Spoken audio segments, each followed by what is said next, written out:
After the Gatemen lost 9-5 to the Hyannis Harborhawks at McKeon Park on July 8th, manager Don Sneddon filed an official protest with the Cape Cod League. During the 7th inning, Sneddon tried to insert Paven Parks, who had come out of the game as a pitcher, back into the DH slot. Was not allowed by the on-field umpire, and so new pitcher Derek West had to bat instead. Wareham won the protest and are now able to replay the game from that point on. We'll pick up at the beginning of the game, but the highlights starting from that crucial at-bat to the end of the game are from the resume portion played today.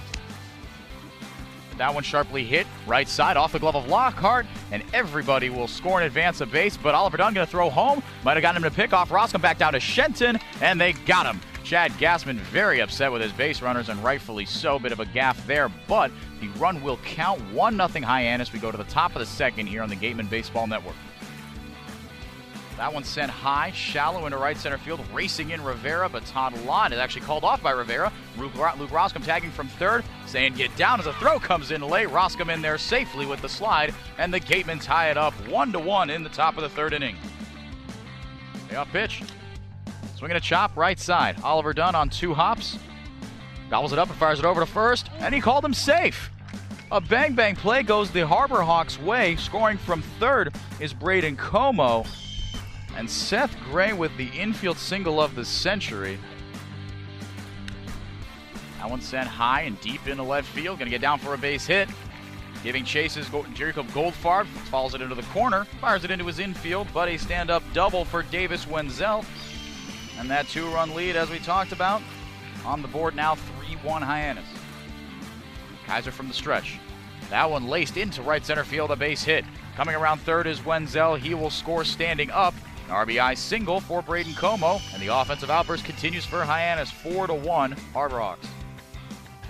That one laced into left field, might get down for a base hit. Jacob Goldfarb diving attempt. Did he hold on to it? He did! What a grab as he slid across the ground, and he retires the side. Ends the threat for Hyannis. They do get 2 and lead it 4-1 here in the fourth to go to the top of the fifth from McKeon Park on the Gatemen Baseball Network. That one in the dirt, bounce off the glove of Wilkie, coming into third, screaming in is Oliver Dunn. He slides in, and the Gatemen trail it by 1, 3-2 Hyannis. Oliver Dunn has driven in a run and scored one. How about the second baseman from Utah producing today, JD? For a hitter, and he laces that one no problem into left field. Austin Shenton with a hard hit single into left field. Now 4-3 here, and Lyle Lockhart is the batter. 3-1 from Parks.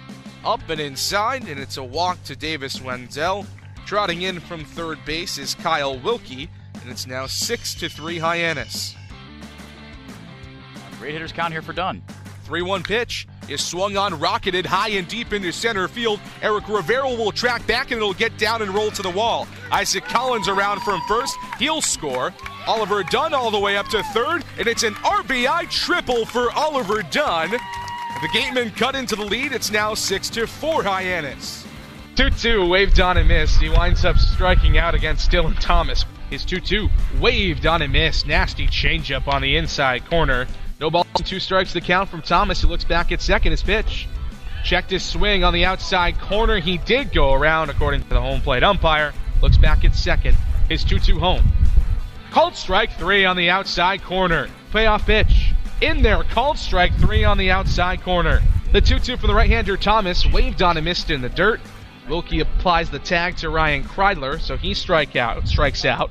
5 consecutive strikeouts for Dylan Thomas, 6 on the day. Ball in, no strikes. Thomas out of the full windup. His pitch is swung on and pumped high and deep into center field. Tommy Drew back at the track, at the wall, and it hangs up on the warning track, and that will do it. The second chance wasn't enough for Wareham as they officially fall to Hyannis 6-5. The Gatemen tried to bring in Joey Barham for the bottom of the 7th, but since he was not on the roster by July 8th, Paven Parks was forced to carry the load instead. He was excellent, going 2 1/3 scoreless innings to finish the ball game while striking out 5 batters. Not to be outdone, the Harborhawks brought out their closer, Dylan Thomas of Hawaii, and he was able to equal Parks, going 2 2/3 innings with 6 strikeouts. Up next, the Gatemen on the very same day traveled to Stony Brook Field to avenge their worst loss of the season to the hot Brewster Whitecaps.